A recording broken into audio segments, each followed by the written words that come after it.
Médecins du Monde suisse travaille depuis 28 ans au Mexique pour améliorer l'accès à la santé des groupes vulnérables. Dans le cadre du projet Répondre à la violence basée sur le genre et promouvoir la santé et les droits sexuels et reproductifs, nous avons mené ces dernières années une série d'activités éducatives avec plus de 2000 adolescents et jeunes dans 3 écoles de San Cristóbal. L'objectif est de fournir des informations sur la santé et les droits sexuels et reproductifs, ainsi que de proposer des outils pour prévenir la violence basée sur le genre.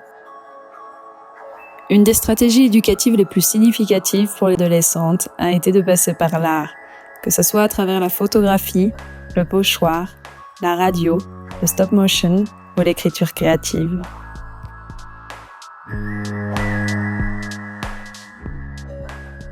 Certaines classes ont suivi un atelier de pochoir tout en réfléchissant à la violence de genre à l'école et aux actions qu'elles peuvent entreprendre pour la prévenir.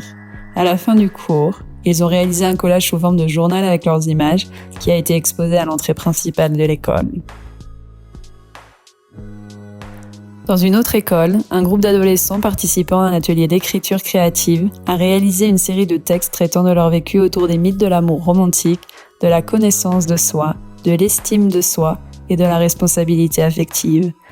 Le résultat a été l'élaboration d'un livre intitulé « Écrire la vie », partagé dans toutes les écoles et présenté dans différents espaces avec la participation des mêmes auteurs et autrices.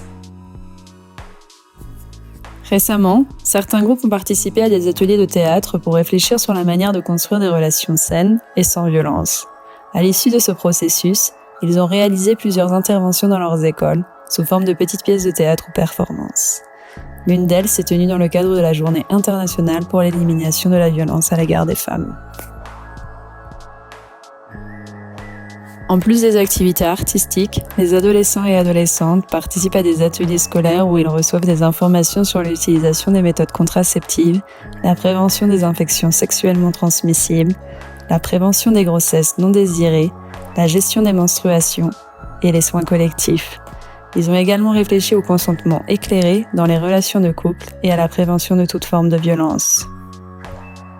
Nous avons commencé à travailler selon une approche de sexualité positive afin de déconstruire les mythes et les peurs autour de la sexualité en progressant vers la reconnaissance, le soin et le respect de leur corps et de leurs décisions. À travers notre travail, nous cherchons à faire des adolescents et adolescentes des acteurs et actrices du changement et de la transformation positive.